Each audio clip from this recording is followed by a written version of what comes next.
queria compartilhar com você hoje uma história que Jesus contou e que Lucas descreveu num dos evangelhos e que começa a partir de um diálogo entre um homem religioso e Jesus. Esse homem perguntou para Jesus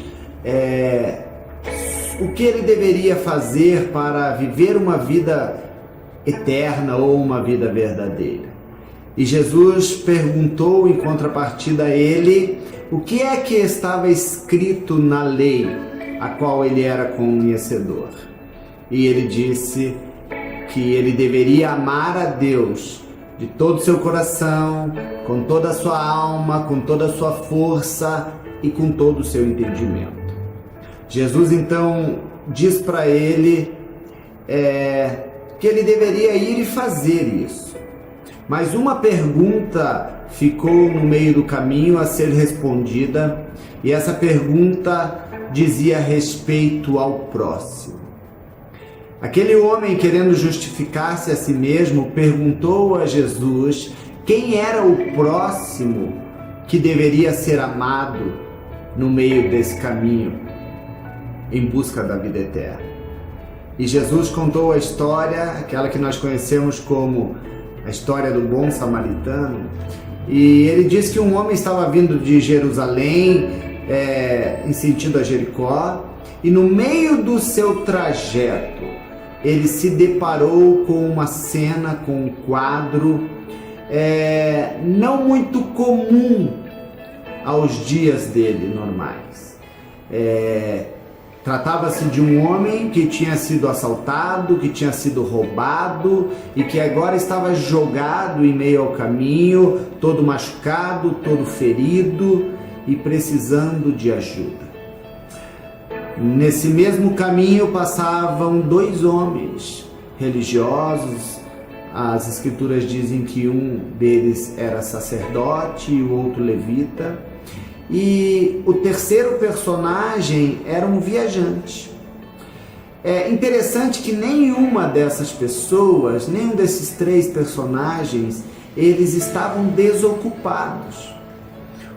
Era costume dos sacerdotes e dos levitas fazerem esse caminho, porque o serviço deles no templo vinha após esse trajeto. Então eles saíam das suas casas, eles percorriam esse caminho até eles chegarem ao seu local de trabalho. E naquele tempo, tanto o sacerdote, porque eram muitos, e o levita da história, que também fazia parte de um time de muitos outros levitas, esse trabalho no templo era muito significativo para eles, porque eles ficavam numa fila de espera de muitos e muitos dias, porque naquele tempo, tanto o sacerdote como o levita, eles obedeciam uma ordem ou uma escala de trabalho. Então, se ele não se apresentasse naquele dia do trabalho, ele, além de ele não receber a paga pelo seu trabalho, ele teria que aguardar vários outros dias para de novo poder prestar esse serviço, que para eles estava diretamente ligado à adoração a Deus. Mas o outro personagem dessa história era um viajante. A Bíblia não nos dá detalhes sobre esse homem, sobre esse personagem, mas provavelmente ele, como viajante, ele estava levando também alguma coisa de valor ou indo buscar alguma coisa de valor. E ele para todo o seu caminho, ele por um momento ele tira o seu olhar de tudo aquilo que diz respeito a ele, a sua própria vida, e ele olha de maneira diferente para aquele homem. E então ele dispõe do seu tempo para dar a atenção devida àquele homem, e ele olha aquele homem, ele tira dos seus próprios recursos, no caso ele estava carregando azeite e vinho, que tinham bastante valor ou um valor considerável para aquele momento, e ele abre mão, então, além do seu tempo, ele abre mão dos seus recursos pessoais e disponibiliza na direção daquele homem. Então leva aquele homem até um lugar seguro, até uma hospedaria, e lá então ele deixa esse homem e vai voltar para as suas tarefas, para as suas atividades do cotidiano, de rotina, aquilo que ele já estava pré-determinado a fazer, e ele deixa um aviso, dizendo: eu não posso ficar aqui o tempo todo agora, mas eu vou deixar ele, estou pagando a despesa pelo cuidado dele, e tão logo eu resolvo os meus problemas, eu volto, e se faltou alguma coisa em relação ao serviço que a hospedaria vai prestar, eu pago a diferença quando voltar. Sabe que esse texto nos desafia demais, porque esse é um texto prático do amor.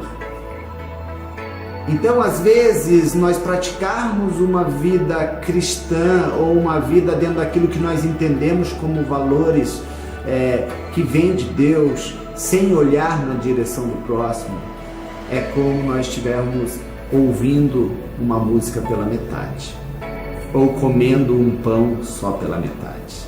Porque existe a metade, que é nós aprendermos, sermos ensinados, entendermos tudo isso, mas existe a outra metade, que é a prática. E dessa nós não podemos esquecer e muito menos negligenciar. Então fica para nós essa meditação de que andar com Deus ou fazer a vontade de Deus muitas vezes vai envolver alteração na nossa agenda pessoal, vai envolver abrir mão dos recursos pessoais que muitas vezes já estão pré-determinados ou programados para alguma coisa que diz respeito a nós. E a terceira coisa é que isso vai custar de nós também tempo. Tempo, muitas vezes, para cuidar de alguém que nós nunca vimos, que não faz parte do nosso contexto familiar, que não faz parte dos nossos vizinhos e dos nossos amigos, mas é alguém que naquele momento está precisando de socorro e de ajuda, e que alguém precisa fazer algo por ele.